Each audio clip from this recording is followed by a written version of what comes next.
Barakatah Yahweh, Barakatah Yahabushai, Bahasham, Brakahagwadash, Barakatum. First and foremost, I want to give all praises, glory, and infinite honors to Yahweh, Bahasham, Yahabushai. Double honors to the apostles and elders, a great millstone who rule and teach well. And peace and salutations to you sincere Akim out there, pushing this word in truth and sincerity to the four corners of the globe. May you brothers endure until the end. This is the Brother Raya with another video, and in this video, I'll be profiling an article from apnews.com titled, Russia Suspends Only Remaining Major Nuclear Treaty with U.S. And hey, this is just another step leading towards World War III, which is all a part of biblical prophecy. This is Revelation chapter 9, verse 12. One woe or destruction is past, referring to World War I, and behold, there come two woes more hereafter. World War II, which is past, and the third woe, World War III, which is quickly coming upon us, and will go nuclear. And the two main combatants of this third woe is going to be Russia and the United States of America. But let's get into this article. Russian President Vladimir Putin declared Tuesday that Moscow was suspending its participation in the New START Treaty, the last remaining nuclear arms control pact with who? The United States, sharply upping the ante amid tensions with Washington over the fighting in Ukraine. And during Donald Trump's presidency, he took the U.S. out of a lot of nuclear weapons bans and proliferation treaties with Russia, continuing to set the groundwork for this inevitable nuclear-armed third woe. Speaking in his State of the Nation address, Putin also said that Russia should stand ready to resume nuclear weapons tests if the U.S. does so, a move that would end a global ban on nuclear weapons tests in place since the end of the Cold War. And best believe that regardless of what these different heads of state say in the mainstream media, both the U.S. and Russia have been testing and upgrading their nuclear arsenals. Just look at Russia. They've got the hypersonic weapons, which are nuclear capable, such as the Zircon, and then they're putting the Sarmat or Satan II nuclear missile into a military service, which is said to be able to destroy an area the size of Texas.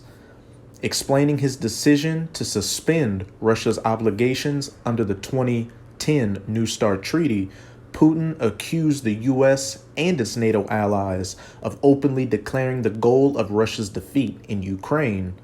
They want to inflict a strategic defeat on us and try to get to our nuclear facilities at the same time, he said, declaring his decision to suspend Russia's participation in the treaty. Putin emphasized, however, that Russia was not withdrawing from the pact altogether. Hours after his address, the Russian Foreign Ministry said the country would respect the caps on nuclear weapons set under the treaty. But, hey, it doesn't matter if they're not completely withdrawing from the pact or they get back in it or some new treaties are put in place. It's biblical prophecy for nuclear war, World War III, between the United States of America and Russia to take place. Russia also will continue to exchange information about test launches of ballistic missiles per earlier agreements with the United States, the ministry said, noting that the decision to suspend Russia's participation in New START could be reversed. The foreign ministry urged the U.S. to de-escalate tensions and create a proper environment for the treaty's implementation. And the U.S. isn't going to de-escalate. They're going to keep pushing and pushing and pushing until those keys get turned and those nukes get fired. The New START Treaty envisages caps on the number of nuclear weapons and broad inspections of nuclear sites. Putin said such inspections don't make sense after the U.S. and its allies declared the goal of dealing Russia a military defeat in Ukraine and helped the Ukrainian military mount strikes on Russian nuclear facilities. U.S. Secretary of State Antony Blinken deplored Putin's move as deeply unfortunate and irresponsible, noting that we'll be watching carefully to see what Russia actually does. And hey, we know through these scriptures exactly what Russia's going to do. Let me see.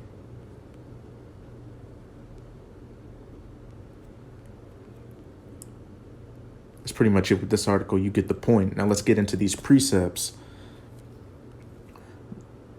This is Jeremiah chapter 50, verse 9. For lo, I will raise and cause to come up against Babylon, which isn't speaking about the ancient Neo-Babylonian Empire. It's speaking of the daughter of Babylon, Babylon the Great, the United States of America, an assembly of great nations from the North Country, that North Country being Russia, because what's north of the U.S., Canada, that Arctic Ocean region, and then Russia. And I've done plenty of videos in the past showing that Russia's been building up its military assets, nuclear capable in that Arctic Ocean region, and that it's a well-known fact that Russia shooting missiles from itself across the north, as well as from its assets in that Arctic Ocean region to hit its targets in the U.S. would be the shortest trajectory time for those missiles to reach the U.S. And also, the U.S. and her allies know this, so they're trying to play catch up in that Arctic Ocean region to try to counter Russia. But at the end of the day, it's all futile. Those missiles will hit the U.S. without any problems.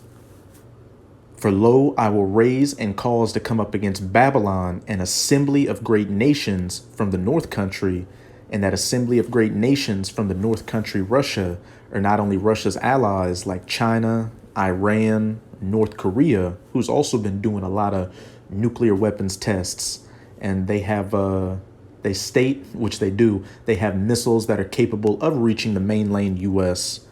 But it's also talking about the U.S.'s own allies, which are going to turn against her at some point during World War III and ally themselves with Russia.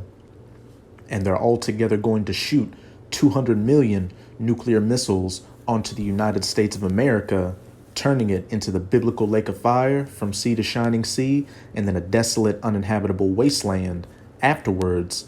Just read Revelation chapter 17, verse 16. And the 10 horns which thou sawest upon the beast, the 10 horns being the EU or European Union, beginning with the first 10 common markets of the EU back when it was known as the European Economic Community, and the beast is NATO, all of America's European allies. These shall hate the whore that rideth upon the beast, the whore being the United States of America, and shall eat her flesh and burn her with fire, nuclear fire, and they shall set themselves in array against her. From thence she shall be taken. Their arrows shall be as of a mighty expert man. None shall return in vain. And those arrows are symbolic for those nuclear missiles, because what do missiles look like when they're flying through the sky? Arrows. And when the prophets saw these visions thousands of years ago, they didn't know what a modern day nuclear missile, a Satan II, or a Zircon hypersonic missile was. So they had to describe it the best way they could with what they knew during their times. Ancient weapons of war like bows and arrows, spears, javelins, flying swords, etc., etc. But now I'm going to go to Isaiah chapter 13. I'm going to start at verse 17. Behold, I will stir up the Medes against them. And this isn't talking about the ancient Medes who were Japhites. This is talking about the modern day spiritual Medes, Russia. And Russia is known as the North Country in Jeremiah 50 verse 9, the Medes in Isaiah 13 verse 17, and Gog in Ezekiel chapter 38. And also, as it says in Ezekiel chapter 38, I will put hooks into thy jaws and turn thee back. That's the Most High putting that ancient confrontational Soviet Union spirit back on these Russian Edomites. And we can see that they're filling that lot accordingly. They're building up their nuclear weapons arsenals making threats to the West and the U.S. to use them if they quit meddling in their affairs, and best believe they are going to use them, which shall not regard silver, and as for gold, they shall not delight in it. When the time comes for those Russians to turn those keys and shoot those nukes, no FRNs or Federal Reserve notes, US dollars, literal gold and silver, or nuclear weapons treaties, bans, or anything like that will stop them from doing so. And hey, as we saw in that article, they're beginning to not regard that gold and silver by suspending some of their obligations in that New START treaty. Their bows also shall dash the young men to pieces, those bows being symbolic for the silos and other launch platforms for those missiles, because what do bows shoot? Arrows. Their bows also shall dash the young men to pieces, and they shall have no pity on the fruit of the womb. Their eyes shall not spare children. Everybody, man, woman, child, young and old, in the United States of America, Babylon the Great, that isn't of the elect of the nation of Israel, when these nuclear missiles hit this place, are going to be wiped off the face of the earth. They're going to be more fuel for the fire.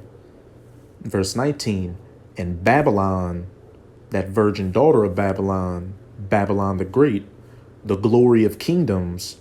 And what was the United States of America known as? Hey, the land of opportunity, the place whose streets were paved with gold, though we can see that's clearly not the case.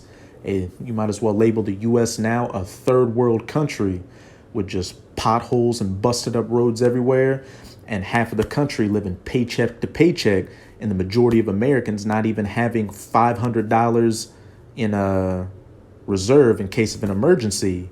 The beauty of the Chaldees' excellency shall be as when the Most High overthrew Sodom and Gomorrah. And besides being known as Babylon the Great in the scriptures, as what, because Salakia, just as Russia has multiple names in the scriptures, hey, America has multiple names in the scriptures as well. And besides being known as Babylon the Great in the scriptures, the U.S. is also known as spiritual Sodom and Egypt, as pursuant to Revelation 11, verse 8. And it's very easy to see why the U.S. is known as a spiritual Sodom. This is the number one country that pushes that alphabet lifestyle, beginning with LG, onto the rest of the planet. And Babylon, the glory of kingdoms, the beauty of the Chaldees' excellency, shall be as when the Most High overthrew Sodom and Gomorrah. And how did the Most High overthrow ancient Sodom and Gomorrah for those vile acts which they were committing? Because of those vile acts that they were committing. Salaki, I'm getting a little tongue-tied. I'm going to reiterate myself. And how did the Most High overthrow ancient Sodom and Gomorrah? With fire and brimstone from the sky. And he's going to overthrow this modern day Sodom and Gomorrah with modern fire and brimstone. Again, those 200 million nuclear missiles that's going to turn this place into the biblical lake of fire from sea to shining sea, and then a desolate, uninhabitable wasteland afterwards. Verse 20, it shall never be inhabited, neither shall it be dwelt in from generation to generation. Neither shall the Arabian pitch tent there, neither shall the shepherds make their fold there. And after these nuclear missiles hit this place and turn it into that wasteland, man, woman, or child will never set foot on this cursed land ever again. And after a time, only desert creatures are going to dwell here, as it's about to say. But wild beasts of the desert shall lie there, and their houses shall be full of doleful creatures, and owls shall dwell there, and satyrs shall dance there. And the wild beasts of the islands shall cry in their desolate houses, and dragons in their pleasant palaces. And her time is near to come, and her days shall not be prolonged.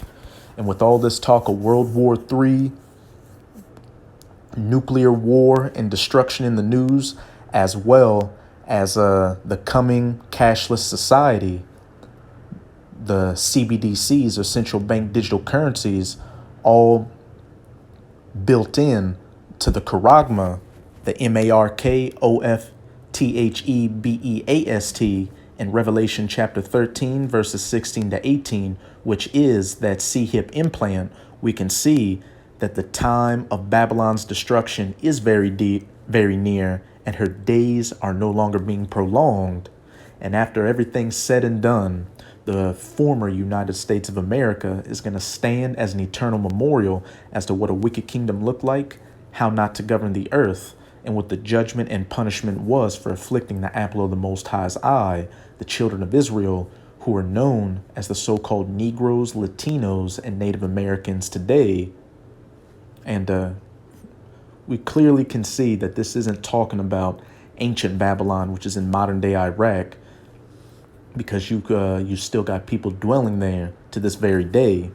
But that's it with this video. And with this video, I hope you sincere Akim and Akwath were edified. Just keep strong. We're almost out of this final wicked captivity of the heathen nations, chiefly of the Edomites, primarily from the United States of America. And as always, I'm going to say Abad Babal, Kwam Yasharala, and until next time, Shalom.